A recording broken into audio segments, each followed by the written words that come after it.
Assalomu alaykum, hurmatli tinglovchilar. Men Denov tadbirkorlik va pedagogika instituti pedagogika fakulteti jismoniy tarbiya va sport kafedrasi o'qituvchisi Islom Ilyosjon bo'laman. Bugungi mavzumiz tezkorlik qobiliyatini tarbiyalash. Bizga ma'lumki, tezkorlik qobiliyati bu nima? Jismoniy tarbiyada tezkorlik qobiliyati bu asosiy sifatlardan biridir. Tezkorlik qobiliyati bu mumkin qadar qisqa vaqt ichida ayrim harakat va usullarni bajarish qobiliyati tezkorlik qobiliyati deyiladi. Sportda tezkorlik ko'p jihatdan sportchining asab jarayonlarining harakatchanligiga, sharoitlariga, raqib harakatlaridagi ko'rimsiz o'zgarishlarni sezishga bo'lgan sezgirlik unda qay darajada rivojlanganligiga, musobaqada har safar yuzaga kelgan vaziyatni bir zumda hal qilish va to'g'ri baholay olish malakasiga bog'liq. Tezkorlik qobiliyatida fiziologik va biologik asoslarga bo'linadi. Reaksiyaning latent, yashirin vaqti 5 ta tarkibiy qismdan iborat.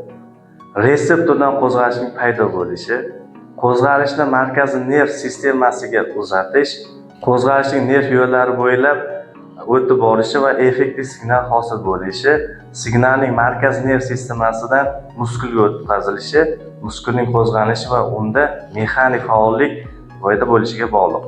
Reaksiyada asosan 2 turga bo'linadi: oddiy va murakkab. Oddiy reaksiya oldindan ma'lum bo'lgan signalga ilgaridan ma'lum bo'lgan harakat bilan javob berishdir. Bunga misol qilib, yugurishda start olish, pistoletdan otish misol bo'la oladi. Bulardan reaksiyalanib qolgan barcha turlari murakkab reaksiya turlariga bilan bog'liq bo'ladi. Oddiy reaksiya tezkorligini tarbiyalashda bir necha metodlardan foydalanish mumkin. Bularning ichida eng ko'p tarqalgani birdan paydo bo'ladigan signalga ilgaridan ma'lum bo'ladigan harakat bilan javob qaytarish. Masalan, bunga yugurishda past start olishni qayta bajarish va o'qituvchining signaliga muvofiq harakat yo'nalishini o'zgartirish. Boksda raqibning oldindan ma'lum bo'lgan hujum zarbiga himoyalanish reaksiyasini ko'rsatish. Agar mana shu reaksiya bilan yangi shug'ullanuvchi sportchilarda mashg'ulotlariga olib borilsa, bu tez orada ijobiy natija ko'rsatishiga sabab bo'ladi. Tezkorlikning juda ko'p o'tishi oddiy reaksiyalar uchun xosdir. Ayrim vaziyatlarda tezkor biror qaror qabul qiluvchi kishilar boshqa sharoitda ham tezda fikrga keladi.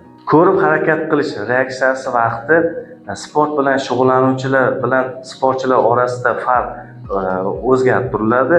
Asosan shug'ullanmaydigan kishilarda o'rtacha 0.25 sekunddan 0.35 sekund oralig'ida bo'ladi. Sportchilarda bu vaqt 0.15 sekund, 0.20 sekundda, ba'zilarda esa 0.10, 0.12 sekundlar oralig'ida bo'ladi. Tovush signali reaksiyasi bu birmuncha vaqti qisqaroq bo'ladi. Ya'ni sport bilan shug'ullanmaydigan kishilarda taxminan 0.17 sekunddan 0.20 sekundlar oralig'ida bo'ladi.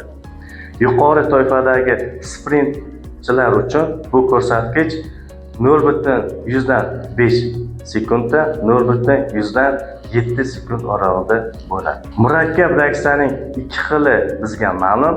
Bunda ya'ni harakatdagi obyektga bo'ladigan reaksiya va tanlash reaksiyasiga bo'linadi. Harakatdagi obyektga bo'ladigan reaksiyaga bu yakkam-yakka kurashdagi sport turlari va to'pli sport turlarida kuzatishimiz mumkin. Bizga misol qilib bunga hammamiz tomosha qiladigan futbol o'yinida 11 metrlik jarima zarbasi va penaltilar seriyasini biz kuzatganmiz. Bunda darvozaga to'p tepilgan vaqtda darvozabon nima qilish kerak? Birinchi navbatda bu to'pni kuzatishi va to'pni yo'nalishi va uchish tezligini hisobga olishi va nima qilish, ya'ni chap tomon yoki o'ng tomon yoki turgan holatda to'pni qaytarishi va o'sha mashqlarni bajarishi. Bu harakatdagi obyektga bo'ladigan reaksiya sizga misol bo'la oladi. Tanlash reaksiyasiga biz misol qilib aytadigan bo'lsak, himoyalanayotgan nayzavoz raqibning qaysi usulda hujum qilayotganiga qarab himoyalanishning mumkin bo'lgan variantlaridan birini tanlaydi. Tanlash reaksiyasining murakkabligi, sharoitning o'zgarishi, imkoniyatlarning rang-barangligi, yakkama-yakka olishishda raqibning xilma-xil harakat qilishiga bog'liq. Murakkab reaksiyani tarbiyalashda oddiydan murakkabga degan pedagogik prinsipga rioya qilib, sharoitning mumkin bo'lgan o'zgarishlarning soni asta-sekin oshirib boriladi. Masalan, dastlab oldindan kelishib olingan zarbga yoki nayza sajishga javoban qanday himoyalanish kerakligi o'rgatiladi. Keyinchalik o'quvchiga ehtimoliy tutilgan 2 xil hujumdan biriga, so'ng 3 xildan biriga, 4 xildan biriga va hokazo hujum zarbining biriga javob berish tavsiya qilinadi. Asta-sekin bu mashq yakkama-yakka olishdagi haqiqiy sharoitga yaqinlashtirib boriladi. Tezkorlikning namoyon bo'lishi uchun mashg'ulotlarda o'yin va musobaqa metodidan foydalanish katta ahamiyatga ega. Chunki musobaqalar odatda ko'tarinki ruh paydo qiladi, insonni anchagina zo'r berishga majbur etadi. Bu esa ko'p hollarda sport natijalarining yaxshilanishiga olib keladi. Tez bajariladigan mashqlarning takrorlanishida to'la tiklanish uchun dam olish intervalining yetarli bo'lmaganligidan charchash yuzaga keladi. Bu holatda qanday bizga namoyon bo'ladi? Bunda tezkorlik sekin pasaygandan biz bilib olishimiz mumkin. Agar bundan keyin mashqni takrorlash faqat chidamlikni oshishiga yordam beradi. Biror bir harakatda asosan 2 yo'l bilan tezlikni oshirish mumkin. Maksimal tezlikni oshirish hisobiga, maksimal kuchni oshirish hisobiga.